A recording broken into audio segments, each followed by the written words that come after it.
Hi, this is Bethany Gagnier, founder of the Albany Peace Project and the Global Peaceful Cities Project. And today, it's my absolute pleasure to be here with Crist, founder of the Jaguar Path Yoga and Shamanic School. Hi Ray, how are you? Hi Bethany, I'm really happy to be here with you today. Likewise.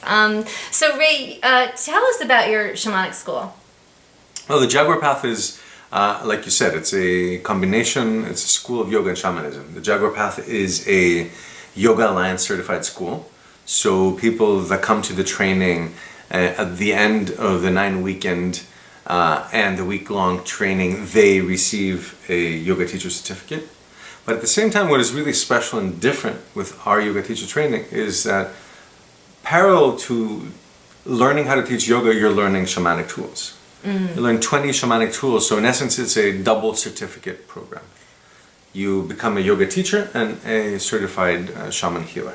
So shamanic tools have a lot to do with intention, which obviously the Global Peaceful Cities Project, we're working a lot with intention. So can you talk about how the mind works with these tools or anything like that? Absolutely. I'm going to say, speak to both. First of all, yoga is an amazing tool to calm the mind, to center the mind, to calm the nervous system and thus calm the mind, to find more space in being in peace within. You know, because we talk about peace or lack thereof in the cities and in the world, but the essence really begins not outside, the essence begins inside.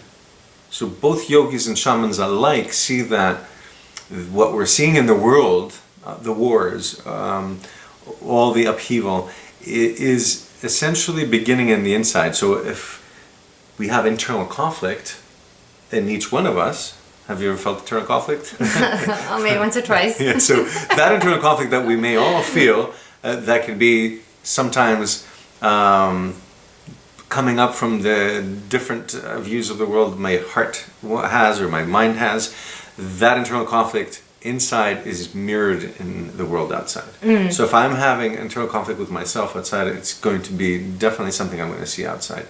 So yoga offers us, and the way I see it, it offers us a technology to release old traumatic experiences from the body, to erase the cellular memory, if you want. So those triggers are not there sparking up thoughts and the memory of a story. A storyboard that keeps on going on, this awakening, this what I call the narrator, who describes things while they're happening. And awakens emotions behind it.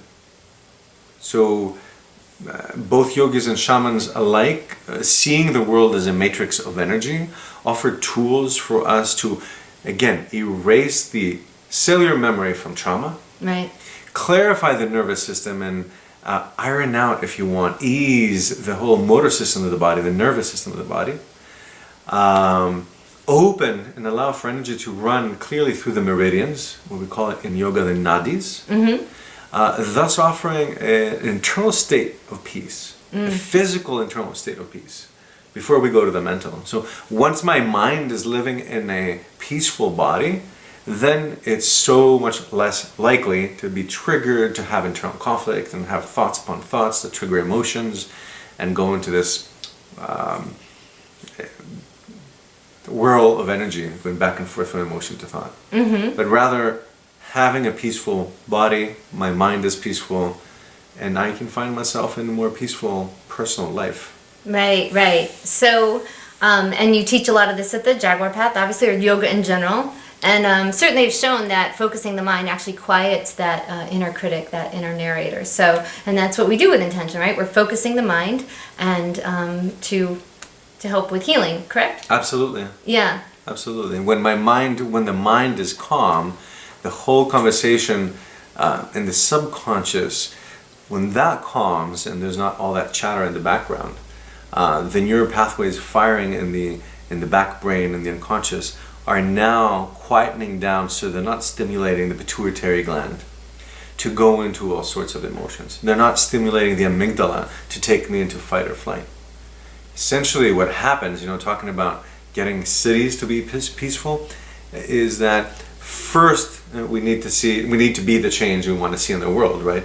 Which means that if I'm practicing yoga daily and finding moments to meditate, and I'm doing my shamanic ceremonies or use my technology to release any pain, any fear, any anger, I'm creating peace 5, 6, 7 feet around me. Right, I'm right. walking in a bubble of peace, and I as an individual now am a drop in the ocean of people. I'm a droplet of peace, and this is the only way we can really change, you know. Absolutely. It's not about changing others, but Right. changing this bubble that is around each one of us. Absolutely, absolutely. Which research also shows kind of affects other people and other people. So certainly, Absolutely. yeah.